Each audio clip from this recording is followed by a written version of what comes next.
Hello everybody, thanks for joining me. Today I'm tying a few variations on a classic grayling pattern called the Red Tag. I'm going to tie all of these on size 12 hooks, but you can go much smaller. And I'm using UTC 70 black thread, and yes, I know I need to get some more. For the tags, I'm using some red wool. This is made up of 3 strands, and I'm going to break it down to its individual strands when I tie it in. For the body, I'm going to use some peacock herl twisted together to make a dubbing rope. And for the hackle, I'm using some brown cock hackle. For the wet versions, we'll need some hen hackle. And of course, to finish off the head, a little bit of head cement. So let's get started. I'm going to catch in my thread just behind the hook eye, make a few turns to secure and trim away the excess. And like I said earlier, I've broken down my 3 strands of wool into their individual strands. And I'm going to use 1 strand doubled over for this size of fly. If you're tying it much smaller, you might want to just use a single strand. And if you're tying it larger, although I wouldn't recommend going much larger than a size 12 for this pattern, you can obviously use more. I'm going to catch that in, double it over, and run it down the top of the hook shank, trying to keep the fibres nicely centred, and secure down with a few tight wraps at the tail. Just going to use my fingers to strip off any fuzzies and use a small comb to align the fibres, and this is going to help give a nice neat end when we cut it. I'm going to come in, make a nice confident vertical cut, and that's the red tag. It can act as a really nice attractor pattern for grayling this fly, and got a little bit of sparkle from the peacock herl body, and a little bit of flash of colour from the tag. It can work really well, especially in coloured water. Here I'm taking 2 strands of peacock herl, and I'm going to tie those in down the length of the body, again just keeping them nice and touching, and taking it all the way down to the base of the tag. I'm going to run my thread back forwards, tidy up any excess, and just build a little bit of taper into the body. To make the dubbing rope, I'm going to brush the fibres back so they're pointing perpendicular to the herl. I'm going to twist them together and wrap using my rotary function on the vise to make some nice touching turns working all the way up the body. I'm going to keep brushing and keep twisting. This type of rope has a tendency to untwist as you wrap it, so you'll need to keep going.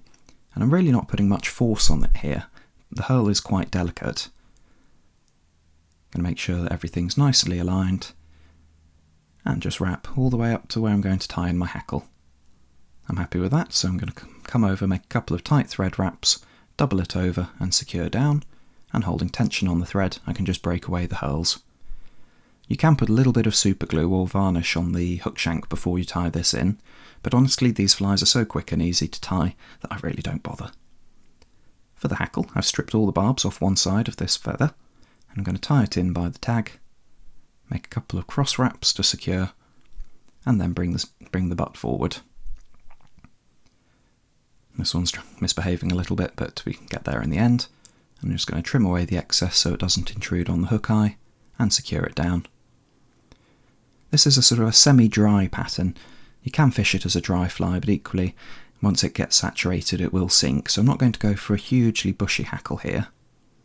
Just 5 or 6 wraps, getting a nice hackle done.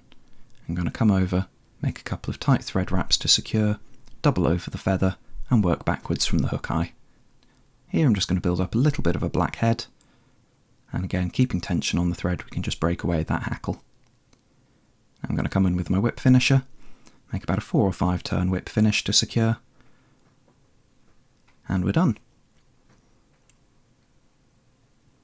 We can snip away the thread. I'm just going to reposition things a little bit, get it looking pretty, and that's the dry version of the red tag. Now, like I said, we can also tie this in a wet version, and the process is exactly the same up until the hackle. Here I'm using a red game hen hackle. I've stripped off a little bit from the end of the feather, and again I'm going to use a cross wrap technique to tie that in, secure everything down, and trim away the butt of the feather.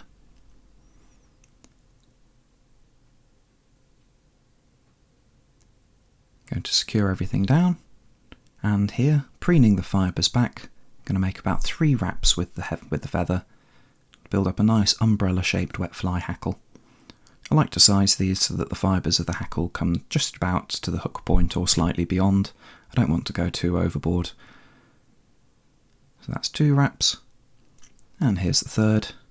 And again I'm going to come over, make a couple of tight thread turns to secure, fold over the feather, and double it back and secure down. And this creates a really nice secure tie-in. Again, break away the feather, whip finish, and that's the wet fly version. The tag and the body are exactly the same, but this one's obviously designed to be fished wet. It's got a bit more mobility with that softer hackle. And you can even do it with a bead head. So, there you have it. That's the red tag. Thanks for watching, and I'll catch you next time.